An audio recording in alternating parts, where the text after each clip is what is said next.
පරිප්පු නැති හෝටලේ කියලා කතාවක් අහලා තියෙනවද? මම නම් අහලා තියෙනවා. ඉතින් මගේ ආදරණීය යාළුවනේ අද කුකුලසා හදන්නේ මිරිස්සට පරිප්පු කරියක්.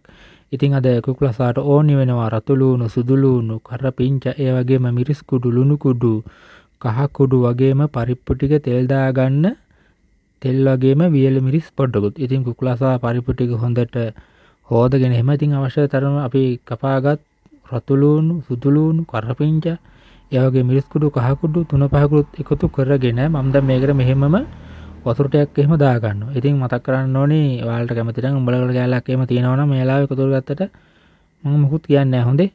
වතුර දානකොට සාමාන්‍යයෙන් කරිය වැහෙන නොහෙන ගානට තමයි වතුර දාගන්නේ. හරිද? ඉතින් මෙයාලෝනේ මතක් කරන්න ඕනේ කුකුලසා channel එක subscribe කරලා මට වචනේ කියවෙන්නේ ගණන් ගන්න එපා. ඒ වගේම like පාරක් දාලා ඉතින් ඔයාලා මේ වගේ රසම රස පරිප්පු කාරියක් හදලා මටත් පොඩ්ඩක් දුන්නොත් කනවා. නැත්නම් ඉතින් මම හදාගෙන හරි කනවනේ. ඉතින් පරිප්පු වල පෝෂණ ගුණය ගැන කතා කරොත් පරිප්පු කියන්නේ හොඳම ප්‍රෝටීන් මූලාංශ වලින් එකක් කියලා තමයි ඉතින් මම නම් අහලා තියෙන්නේ. කොලෙස්ටරෝල් වගේම හෘද රෝග අවදානමද අඩු කරනවා කියලා තමයි කියන තින්නේ නේ. ඉතින් මම දැන් මේ පරිප්පු එක පොඩ්ඩක් ලිපේ තියලා පොඩ්ඩක් වහලා තියලා තමයි මේ අරගත්තේ. නැත්නම් වීඩියෝ එක දිග වැඩි වෙන හින්දා මම පොඩ්ඩක් බොහොම කෙටි කරලා තමයි මේ තියෙන්නේ. ඉතින් මුලින්ම මම මේක ලිපේ තියාගෙන ඉන්ටර් පොඩ්ඩක් වැඩි කරලා තමයි තිබ්බේ. දැන් ඊට පොඩ්ඩක් වහ තිබ්බා. විනාඩි 5කට පමණ පසුව තමයි මම දැන් මේ ඇරලා බැලුවේ. දැන් බලන්න හොඳට මේක අර තැම්බීගෙන එන අවස්ථාව තමයි තියෙන්නේ. අර ඒත් එකම හොද්දක් දැන් ටික ටික අඩු වුණා. ඔන්න ඉතින් දැන් අපි ලුණු කුඩු ටිකක් මේකට මෙහෙම එකතු කර ගන්නවා. පරිප්පු වල ඉස්සෙල්ලාම ලුණු කුඩු දාන්නේ නැහැ. අතවර තැම්බෙන ගොඩාක් වෙලා යනවා. අර මේක දැන් හොඳට ඉඳිලින්ද දැන් ගොඩක් මේක තැම්බිලා වගේ තියෙන්නේ. නේ? ඉතින් ලුණු කුඩු දාලා මේක පොඩ්ඩක් හොඳට කවලම් කරන්න ඕනේ. ඒක මං කියන්නේ දෙයක් නැහැ නේද? ඔබ කටවා ඉඳපන්නේ. ඉතින් මම මේ අතර වාරයේ මෙහෙම සුදු ලුණු, ඒ වගේම වියලි මිරිස් ටික ඒ ටික පොඩ්ඩක් සූදානම් කරගන්නවා. අපිට ඊළඟට තෙල් දා ගන්න හරි ලේසි එතකොට. අවංකවම ඉතින් කිව්වොත් පරිප්පු කියන්නේ ඇත්තටම ලාභදායී ආහාරයක්. අර දැන් මේ පරිප්පු ටික හොඳට තැම්බිලා තියෙන්නේ. ඉතින් තව මෙතන තියෙනවා රම්පේ දාන්නත් පුළුවන්, කුඩු කරගත් උළු හල්ලෙමත් දාන, කුරුඳු වෙනසල් වගේ දේවල්ත් අපිට එකතු කරගන්න පුළුවන්. නමුත් මම මේක හදිස්සියේ හැදුවේ. මම ඒ වගේ දරුවෝ අද එකතු කරගත්තේ නැහැ. එම නිසා ඉතින් යාළුවනේ මම නැවත මතක් කරනවා විවිධ සද්ද එහෙම ඇහෙන්න පුළුවන්. පොඩක් ගණන් ගන්න එපා. මොකද මම මේ channel එක පටන් ගත්තේ අලුතින්. ඉතින් අඩුපාඩු බොහෝ තියෙනවා. අපි පොඩ හිමින් ඉතින් පොඩ වැරදි ටික හදාගෙන ගමනක් යන්නේ.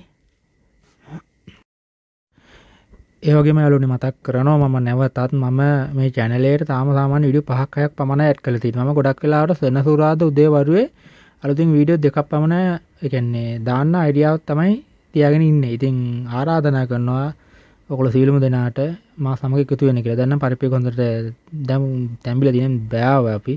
බෑලා බලලා ඔන්නම චාච්චක් දැන් ලිපේ තියාගෙන ඊට පස්සේ ඒකට තෙල් ටිකක් දාගන්න තමයි තියෙන්නේ. හරි ලේසි. ඉතින් මේ වැඩේ සාමාන්‍යයෙන් මේ මිරිස් හදන පරිප්පු කරේ හදන්න අපිට උපරිම වුණා විනාඩි 10න් 15න් හදා ගන්න පුළුවන්. හරි කියන්නේ ඊතරම් ලේසි. පොල්ලා නම් මනම් ගන්න ඕනෙත් නෑ මොකවත් නෑ. ඉස්සෙල්ලාම තෙල් ටිකක් දාගත්තා. ඊට පස්සේ අපි දාගන්නවා මේකට පුපුරණ ද්‍රව්‍ය ටික. පුපුරණ ද්‍රව්‍ය කියන්නේ මොනවද? අබ්බ. හරි අබ්බ ටික එහෙමත් දාගෙන හිමින් සීරුවේ හරි ඔන්න අබ්බ ටික පුපුරනවා. බලන්න තෙල් ටික කොහමද? අබ්බ ටික පුපුරනවත් එක්කම ටිකක් වෙලා ගිහිල්ලා ඉතින් අර අපාගත්තු සුදු ලුණු ටික, වියලි මිරිස් ටික, කරපිංච ඒ ටික දාලා පොඩ්ඩක් එහෙර මෙහෙට කාල් ගාලා හිට සුදු ලුණු ටිකට රන්වන් පාට වගේ එනකොට ඒක බෙදෙනවා. අර මම තෙල් විසික්කේ නැටිනේ. කොහමද 60ට විසික්කුණොත් දැන් කුකුලසා පොට්ට තමයි ඊට පස්සේ. ඉතින් මම නැවත මතක් කරනවා මගේ channel එක subscribe කරලා පොඩි like පාරක් දාලා comment එකක් දාන්න අමතක කරන්න එපා. මගේ ආදරණීය යාළුවන්ගෙන් බොහොම බගෑපත් මම මේ දේ ඉල්ලනවා. හරි බලන්න දැන් මේ ටික දැන් හොඳට mix වෙලා බෙදිලා තියෙන්නේ. දැන් පරිමාවලෝ දැන් අතන උයාගෙන බාගෙන ඉවරයි අපි. දැන් ඔන්න අපි මෙහෙම තෙල් ටික දාගත්තා. හරි ලේසි වැඩේ. හරි. දාලා පොඩ්ඩක් කොහම කවලම් කරලා කොහමද ඉතින් උණුවෙම බත් පිඟානක් බෙදාගෙන අනුභව කරනකොට මට නම් මේ පරිප්පු මාළුවට වෙන මොකවත් ඕනිත් නෑ. ඔය නේ වැඩි මොන පවඩමත් තිබුණොත් කනවා නැත්තම් ඒත් හොඳයි මෙහෙම. ඔන්න ඉතින් මගේ යාළුවනේ මිරිස් හදපු පරිප්පු මාළුවේ වැඩේ දැන් අවසන්. ඉතින් යාළුවනේ අවසාන වශයෙන් මම මතක් කරනවා නැවතත් වැරදි අඩුපාඩු තියෙනවා නම් සමා වෙන්න. ඉතින් අලුත් වීඩියෝ එකකින් නැවත හමු වෙන තුරු අදට පරිප්පු මාළුවකින් උඹෙන් සමුගන්න තමයි මං හදන්නේ. ඉතින් සෑම දිනාටම සුබ දවසක් වේවා කියලා ප්‍රාර්ථනා කරමින් මං අදට සමුගන්නවා.